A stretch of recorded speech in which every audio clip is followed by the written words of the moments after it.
안녕하세요. 즐거운 책방입니다. 네, 오늘 소개해드릴 책은요.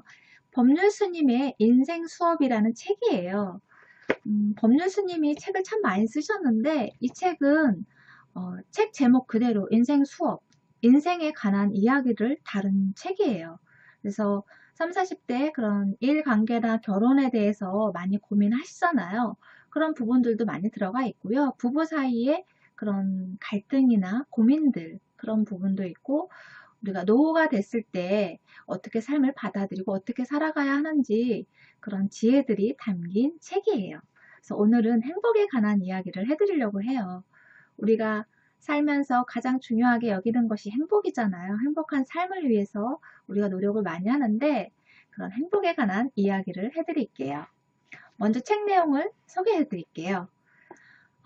아이가 어른을 흉내내며 현재를 살지 못하는 것도, 또 젊은 사람이 험난한 세상살이가 힘들다고, 나도 빨리 나이 들었으면 좋겠다, 그렇게 생각하는 것도, 늙어서 젊었을 때가 좋았다 라고 젊음을 부러워하는 것도 지금 주어진 행복을 제대로 보지 못하는 어리석음 때문입니다.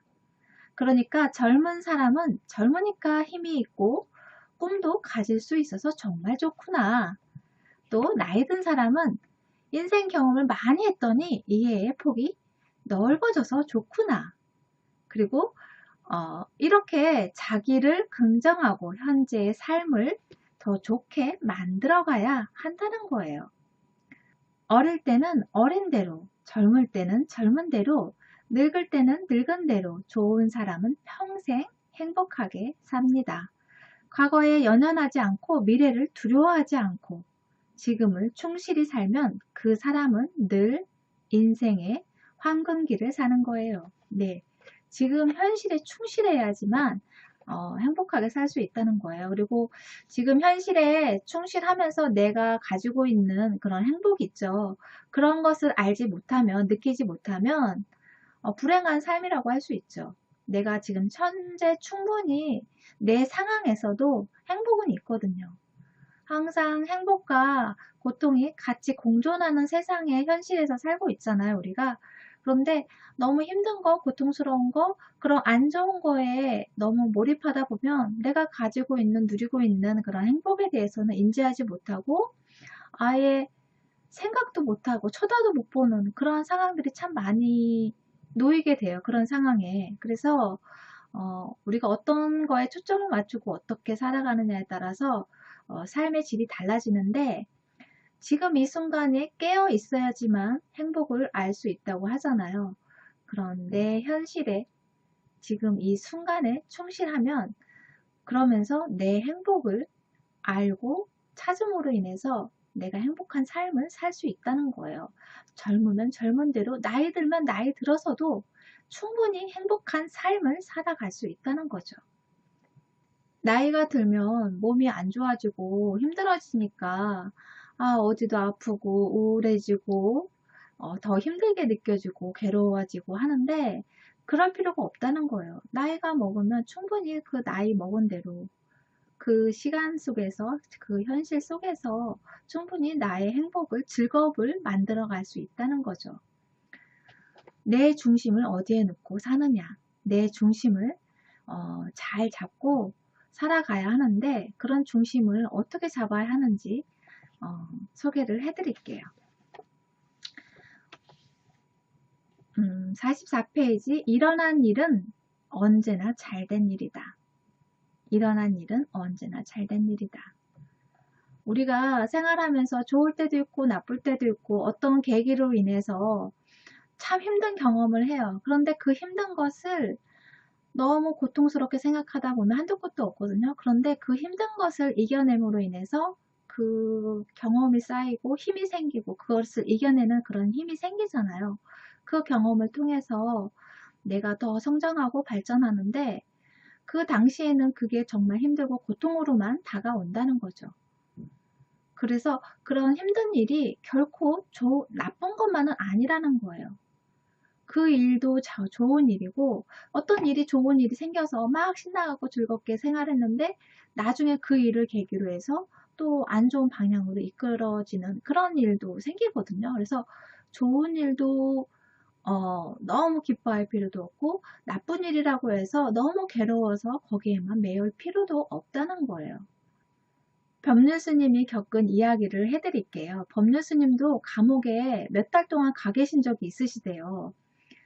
감옥에 갈 일이 없으실 거라고 생각하셨잖아요. 범 스님이니까 감옥에 갈 일이 뭐가 있겠어? 했는데 감옥에 갈 일이 생기셨대요. 그래서 조사를 하는 과정에서 뭐 반성을 하고 막 그래야 되는데 그러질 않고 자신의 주장을 내세우다 보니까 막 고문도 받게 되고 하셨다고 해요.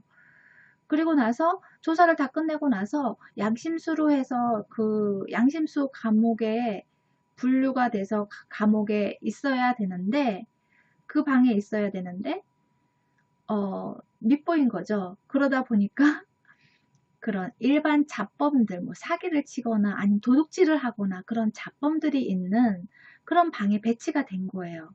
그런데 거기 가서 보니까 범죄를 저질러서 온 분들이잖아요. 사람들이잖아요. 그런데도 자신을 억울하다고 막 그러는 거예요. 자신 나름대로의 변명을 하면서 막 억울하다고 그런 이야기를 하는 거예요. 그래서 그 경험을 통해서 자신이 법률 스님이 그런 수감자가 있는 강의를 갈 때 어떻게 먼저 말을 해야 되는지를 알았대요. 그때 그 경험으로 해서 배운 거예요. 그래서 그러한 경험들로 통해서 수감자들이 어떤 생각을 하고 어떤 말이 필요한지 어떤 조언을 해줘야 좋은지 그런 부분에 대해서 공부를 하게 되었고 알게 된 거죠. 그래서 그러한 경험들이 결코 나쁜 것은 아니었다는 거죠. 항상 그 상황에서 내가 배울 것이 있다는 거예요. 그러한 경험들이 결코 나쁜 것이 아니었다는 거예요. 그래서 이 법률스님이 그 수감자들한테 강의를 하러 갈 때 첫 마디를 뭐라고 하냐면요. 여러분 다 억울하시죠? 그렇게 이야기를 한대요. 감옥에서 그분들이 하시는 말씀을 다 듣고 이야기를 다 듣고 이 사람들이 감옥 안에서 이런 생각을 하고 있구나 그런 것을 알았기 때문에 처음에 딱 강의를 가시면 그 수감자들한테 여러분 다 억울하시죠? 그렇게 말씀을 하시면서 그 강의 듣는 그런 수감자들한테 마음을 열게끔 유도를 해주고 그리고 좋은 말씀을 많이 해주신다고 해요. 그래서 여기 책 내용을 잠깐 읽어드릴게요. 자신에게 일어난 일은 긍정적으로 바라보는 것이 좋습니다. 이미 일어나 버렸는데 그걸 부정적으로 생각한다고 해서 바뀌는 것은 아니잖아요. 그렇다고 무조건 잘 될 거야 하는 낙관이 아니라 일어나 버린 일은 항상 잘된 일이다. 일어나 버린 일은 항상 잘된 일이다. 이렇게 긍정적으로 보고 거기서부터 출발하면 어느 상황에서든 배울 수 있고 그 풍부한 경험을 토대로 지혜로운 조언도 해줄 수 있게 됩니다. 네, 어떤 상황에서든 이건 잘된 일일 거야. 잘된 일일 거야. 나에게 좋은 일일 거야. 그렇게 생각하라는 거예요. 그리고 나서 거기서부터 내 생각이, 내 시각이 출발해야 한다는 거예요. 어떤 힘든 일이 생겼으면, 이것은 나한테 잘된 일일 거야. 나한테 어떤 좋은 점이 있지? 그 부분을 생각하라는 거죠. 좋은 일이 있을 때도, 좋은 일이지. 나한테 잘된 일이지. 그렇게 생각하고, 또 거기서도 또 배울 점이 있는지, 내가 뭘 얻어야 하는지, 마냥 그냥 즐겁고 끝나는 것이 아니라, 내가 무엇을 얻어야 하지? 무엇을 배웠는지. 그런 부분도 한번 생각해 보시면서 그 즐거운 시간들을, 좋은 일들을 감사하게 생각하는 그런 마음도 필요한 것 같아요. 그래서 여러분이 지금 현실에서 내 상황에서 뭐 일어나는 일들이 뭐 사소하든 큰일이든 좋은 일이든 나쁜 일이든 그래 나를 위해 좋은 일일 거야. 그렇게 생각하고 받아들이고 그 시각으로 그 문제에 대해서 바라보라는 거죠. 네. 그러면 조금 더 수월하게 일이 술술 잘 풀리지 않을까 싶어요. 오늘 하루를 보내시면서 오늘 감사한 일이 뭐가 있었지? 나에게 행복감을 주는 일이 뭐가 있었을까? 뭐 일이 될 수도 있고요. 사람이 될 수도 있고 여러분한테 즐거움과 행복과 감사함을 느낄 수 있었던 그런 순간들을 다시 한번 떠올리면서 그걸 한번 적어 보시면 어떨까 싶어요. 저는 감사일기 쓰면서 많은 좋은 에너지가 생기고 많은 변화가 생겼거든요. 여러분도 그러한 행복감을 맛보셨으면 좋겠어요. 네, 구독과 좋아요도 부탁드릴게요. 지금까지 들으셔서 감사합니다. 다음 시간에 또 만나요.